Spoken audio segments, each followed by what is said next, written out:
Hi, I'm Kevin. I'm one of the co-chairs of the Nags Head Tenants Association, and I'm here with Alastair, who's a co-chair, and also Jordi, who has been really helpful in MedAct in supporting us. So we started the Tenants Association in 2020, just before a series of kind of lockdowns. And we started it on the Nags Head estate because our estate is run by Peabody. It's a mix of kind of key worker, market rent, and social tenants, but Peabody listens to neither one of them. So, it's a really tricky situation, and we found that all of us individually weren't getting anywhere. So we formed this tenants association to try to kind of collectivize and to work through ways of actually getting Peabody to kind of listen to us. And our estate on the Nags Head estate, it's in East London, and it's very near to the kind of affluent Columbia Road flower market, and it's situated on the periphery of the City of London. And actually, one of the things that we found is just these horrific conditions, not just in my flat, not just in Alastair's flat, but actually across the entire estate.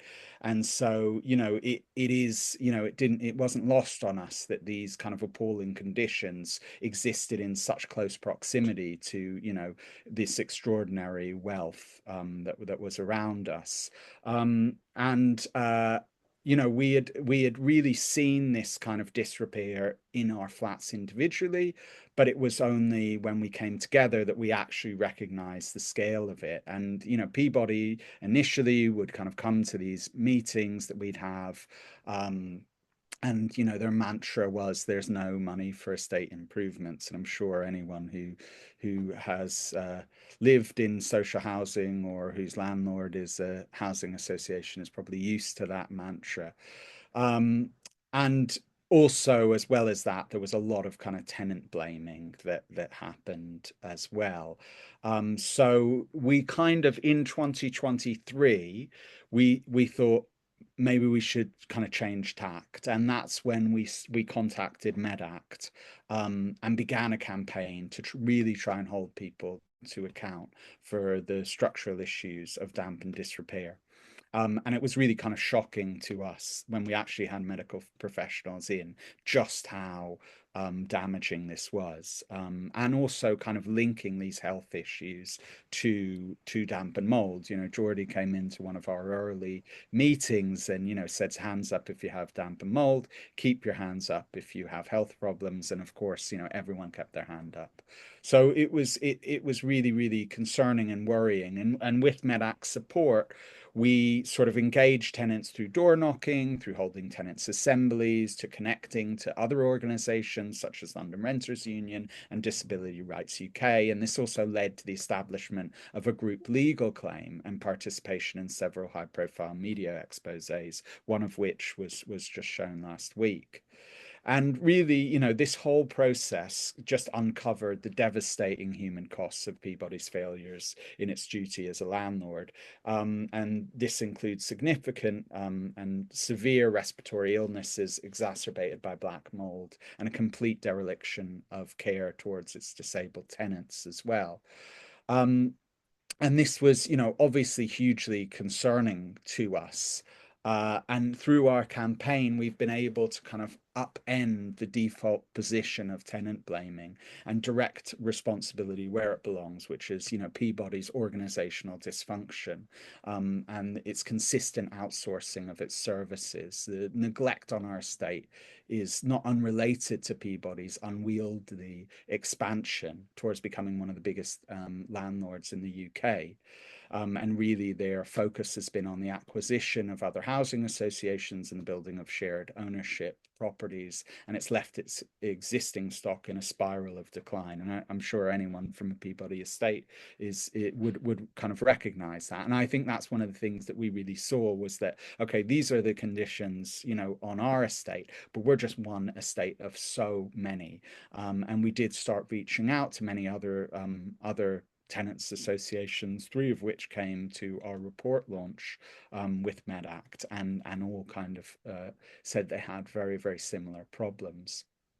And, this collective kind of struggle hasn't been without joy. It's strengthened our community and built solidarity across our estate. We're incredibly proud of all the tenants and block reps who have, despite adversity, stood up and spoken out and fought for our community together. And as a community, we're strong and we're organized and we're highly cooperative. And actually, that's sort of led to us starting this food co-op, which I've just quickly dashed from to here tonight as well. And there's such kind of neighborly kindness on the estate, and that's really the bedrock of our community. And communities like ours really represent the best of London, and we realize that we deserve better. So we caption our newsletters saying you don't get anywhere if you don't nag, and the Nags Head Tenants Association will keep on nagging until we have safe, warm, and secure and genuinely affordable homes across our estate, as is our right. And since we've started this campaign, since we've had the report launch, we've been told by Peabody that they will put in a significant amount of money, which kind of fluctuates between 2 and 3 million, and they are also agreed to co-produce the design for the retrofit with us, hire a project manager with us on the hiring committee. So I'll kind of end in my bit and then maybe go on. Alastair and Jordi want to say something, but just to say that when we started the Tenants Association in 2020, we weren't thinking about mold, and the key issues that were brought up were bin storage and the autonomy of space. And I sometimes kind of wonder why, right? Because we all had separately had these experiences of mold and damp. So why wasn't it the first thing on our mind? I mean, I had literally been washing black mold off our daughter's wall, before one of the meetings. And like many of our neighbors, the paint wouldn't dry on our walls afterwards because it was so damp. But after years of neglect and tenant blaming and ineffectual repairs, we were just taught to put up with it. We were told that it was just a bit of mold and it was our responsibility to deal with it. And this is why the report that MedAct did was so important. It wasn't just us saying it. We were backed by medical professionals that it was our homes, the very place where we should be feeling safe, that made us ill. And when we joined together as a community, we really realized that we can make a change. We teamed up with SHAC at various different protests. We teamed up with the London Renters Union, and we were really pushing back against this bureaucratic barrier at Peabody, that really works to stop tenants from communicating with anyone in decision-making power. And you have to fight so hard just to get your problems heard. And the only way that we realized we could do this was as a collective. So, as we said, Peabody really abdicate responsibility through the distancing themselves from the lives of tenants and outsourcing, on to an online systems that never allow human interaction with someone that can make a change. And when we collectively organized, we found ways of kind of forcing our way through this system. But even then, unless we kind of dragged them through the courts, the media, or took hard-hitting collective action, they were really unlikely to do anything. And finally, just to say, in their response to our recent media appearances, Peabody said it'll take time to fix all the problems in our estate. And we had a number of questions that we would have liked to ask them if they had bothered to turn up to the report launch. And, maybe I'll just ask them now, should it have taken them more than a decade that we had been complaining about this? Should it taken more than 5 years since we started the TA? Should it have taken more than 2 years since we teamed up with MedAct, LRU, SHAC, and others and brought a legal case against them? Why did it take them so long? And Peabody, really, they do, even after all this, they continue to kick our complaints into the long grass. But, with the fantastic support of, tenants, of, support groups, of LRU, of SHAC, of MedAct, of Disability Rights UK, they won't be able to do this to our community any longer. And particularly, I think the only sort of thing I might underline is that it took quite a bit of organising on our estate, door knocking, encouraging people to come and get involved. I think a lot of people, busy families, working, and also with the health issues, in part at least, perhaps a significant part, caused by the poor housing. A lot of people really struggled to engage with our sort of mobilization, but it's taken time. But over, as Kev says, we probably started door knocking about this in 2023, and it's taken a couple of years, and we've got more and more of the estate involved. And in the collective legal action, we've got quite a number of the households involved. Quite a few people responded to Jordi and MedAct's requests for to fill in the medical questionnaire, which I think was a key bit of the work that's been done. So I salute Jordi and MedAct in that, the detail in that report, which I'd urge everybody to take a look at. Thanks, Jordi. I think Jordi's just put a link in the chat. That's a really hard-hitting forensic report which shows the level of health problems caused by this neglect, this poor responsiveness to requests for repairs. Damp and mold is only a part of it. There's many, many issues, as there are, I know other tenants across London are struggling with very similar things here, not just in Peabody as well. It's sort of all across the country. But when you really sort of get down to the nitty-gritty detail, it really demonstrates that the MedAct report really demonstrates the link between the quality of the housing that we live in and the health issues that are caused by it. So I just really wanted to underline those couple of points. I think I'd hand over to Jordi if you want to say anything else, Jordi, but it's nice to be here in the meeting anyway. Thank you. Thanks so much, Kevin and Alastair, and thanks, Sus, for inviting us. I look forward to seeing you at a protest next time. That's how I first met Sus properly, at a protest crashing the Affordable Housing Awards a couple of years ago. Hopefully some more this year.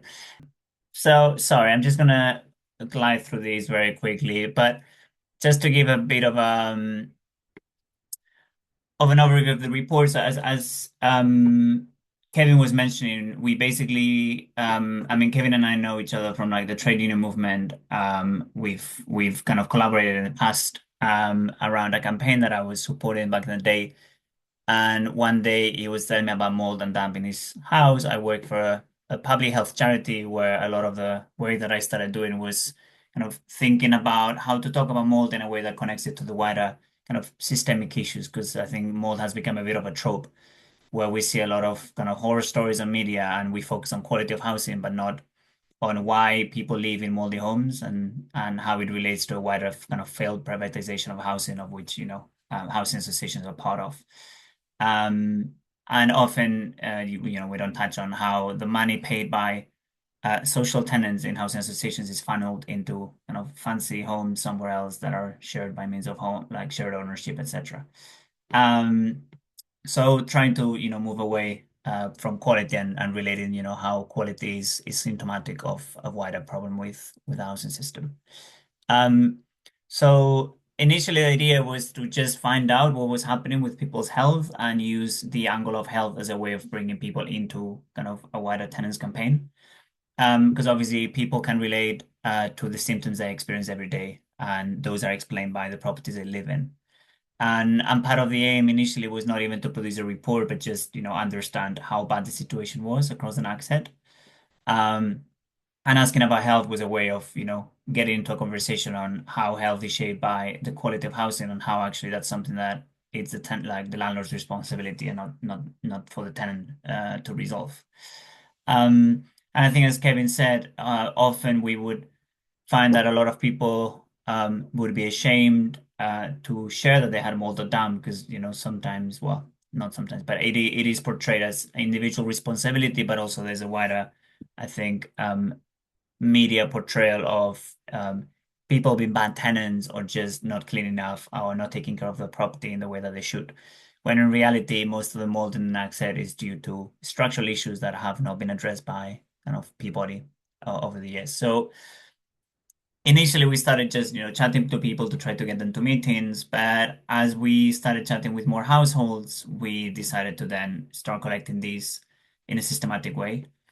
The ambition here was not so much to do research, which we're not so interested in, but rather kind of collect a lot of evidence and testimonies and do more of a work of witnessing and make sure that that was collected somewhere. So overall, we spoke with about 37 households that represent 25% of the Nags Head, and about 140 residents live in those households. And in addition, we also conducted 4 in-depth interviews to tenants who had experienced different types of issues with Peabody, so that we could also, kind of provide more of a narrative to what those problems feel like in the voice of some of the tenants involved in this campaign. So we had 2 sections to the survey. The first one asks households, what are your housing conditions? So disrepair, mold, damp, any other issues. The second section focuses on what symptoms do you have? Do you have any pre-existing conditions? Are you disabled? And how are the conditions that you've described affecting your health? And trying to kind of understand the links between housing conditions and health based on obviously self-reported health. But what people say matters very much, because I think people see these connections every day in their symptoms. So when asking about housing conditions, for instance, mold and damp were obviously very serious issues, with 95% of households that we spoke to reporting presence of mold in at least one room of the house, with then 83% reporting issues with damp, which obviously is quite concerning. And we've been to most of these properties and could visually confirm that there was presence of mold in the vast majority of them, of which you can see some examples. A lot of these mold can be directly related to poor insulation and poor works carried out in the past that actually mean that there's huge accumulation of condensation around windows, and really poor ventilation, which leads to increased presence of mold, as shown in the pictures.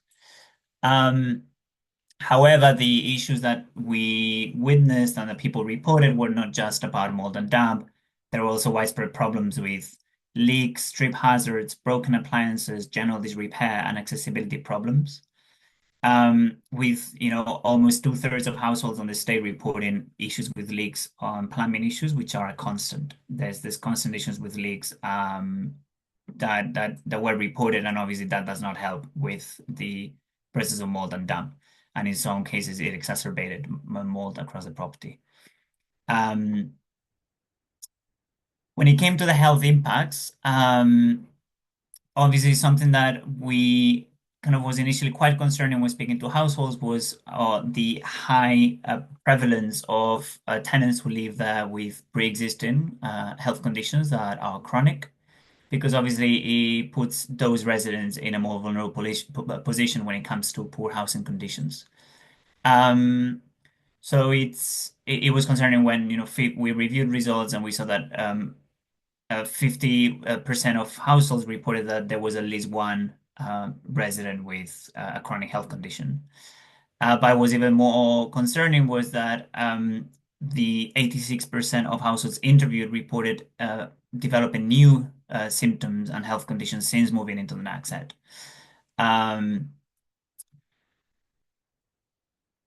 When it comes to what those health conditions were, as you can see, there's a high prevalence of respiratory conditions, with 58% of households developing some sort of respiratory condition, which obviously would make sense in a general context of a high prevalence of mold, damp, and poor ventilation. But there was also very high reports, almost 65% of households reporting mental health problems, and a big number, 74%, reporting sleep problems. And I'll touch specifically onto those issues, because I think there's a lot that you can account for in terms of physical health, but often something that is quite sidelined is how the behavior and kind of mode of operation a lot of these landlords affects mental health, with impacts on social relations and sleep. What was very concerning was also the high level of injuries that were related to poor conditions of the property, with 16% of households interviewed reporting injuries as a result of broken stairs or something broken in the house, which obviously is concerning. We had widespread reports, as I mentioned, of anxiety, depression, and a lot of these reports were not just related to the conditions of the property and the issues of mold, damp, and others, but they were also related about the fact that residents would persistently complain, raise issues, raise disrepair, and these would never get addressed, or if they would get addressed, they would never get fully resolved. Which people shared was leading to high levels of stress, anxiety. We also received reports about people being stressed about homes being cold, about the impact that mold could have on their children, which obviously then led to a lot of kind of issues with chronic anxiety and eventually in some cases depression. So it is not just, you know, the living in this repair itself that was leading to kind of exacerbations of mental health conditions. It was also the fact that the landlord would never kind of properly resolve these issues, leading to a situation of despair. Here are some accounts, but I'll let you read the report where you can see kind of a number of boxes that where we allowed kind of tenants to explain how these were affecting them, or what were the specific kind of elements that were affecting them of related to housing conditions. But when the graph that I think is quite interesting is, you know, when one of the questions is, we ask households, do you think your housing conditions have contributed to the health conditions you have described? And 88% of households reported that they believed that their housing conditions had led to kind of the symptoms that they were describing. And you don't need to be an expert in, you know, the literature to understand that there's a direct connection between housing and health, and that poor housing conditions, specifically the presence of mold, damp, and other issues, will lead necessarily to poor health outcomes. So this will be the last thing that I will touch on because I think it's quite relevant to Peabody. One of the questions when we asked about housing conditions was whether they had reported to Peabody, and if so, what the outcome had been. And of all of the households that we spoke to, only 3% of households confirmed that the issue had been fully resolved. Whereas the rest, the majority of households, as you will see in the chart, explained that 24% reported that the issue had been partially resolved, which sometimes means that, you know, they will come and repair a window, but my bathroom is still broken. But 73% of households reported that the issue was never resolved, which is extremely concerning.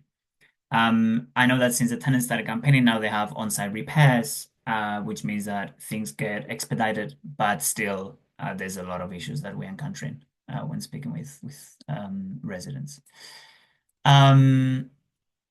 So yeah, I think Kevin and Alastair have basically walked you through the rest. I guess the last thing that I wanted to mention more kind of outside of the kind of health justice angle is how the response that Peabody gave to a lot of the coverage last week was one of we're trying our best, but the rents that social tenants pay are very low and they don't allow us to cover the costs of running social housing, which is just a fallacy. It only takes 5 minutes of checking their annual accounts to see that they always have a surplus in social lettings, that social lettings are very, very reliable. And the only area where they run deficits is in their ambition to expand into, you know, shared ownership business.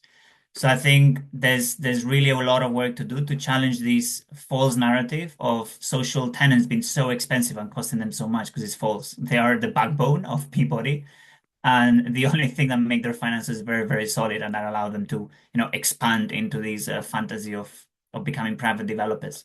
So yeah, I think something that we're very interested to do is kind of setting that narrative right, and reminding that it's social tenants that are funding fancy flats in different areas of London, and not the other way around. Want to make a note that I would like to collaborate with the Nags Head estate, because the most discomfort we can cause, the better. I want us to squeeze them from both ends like a pimple until they erupt and pour that money out. My name is Esther Ofbar. I am the chair of the Thamesmead East Housing Tenants Residents Association. With the help and support and advice from Andrea Gilbert, she has guided and instructed me on how to form the largest tenants association in Thamesmead. We've been door knocking. I started gently door knocking last year and had 30 people, but Andrea shot a rocket up my bottom, and from February we've been door knocking, and so far we've done about 700 doors, and we have about 150 people, no, about 170 that we've managed to add into this group or take their email to be updated. And Peabody were doing their funny games. They took almost 2 months to officiate our association, mainly because they were probably worried about the numbers. It certainly got our local councillors scared. So one thing I agree with the speaker that spoke before me is Peabody fair organisation and people actually understanding what their rights are. And the only way to deal with Peabody is to hit them where it hurts and take their money. And the last point that the speaker made about social housing actually being the backbone of Peabody and their revenue, which is funding these private luxury apartments, is absolutely true. And I'm hoping I can work with the Nags Head estate to organise and stage a rent strike and a service charge strike to really force Peabody to actually do the work.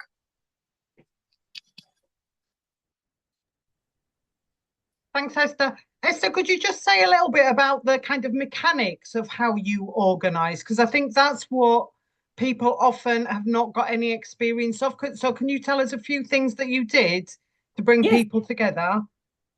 So what I realised is when Peabody want to demolish something, or they want to, let me use their words, quote unquote, regenerate, they start off in a means where it's like a war of attrition, where you slowly starve off the resources until the place looks so run down that it justifies the demolition.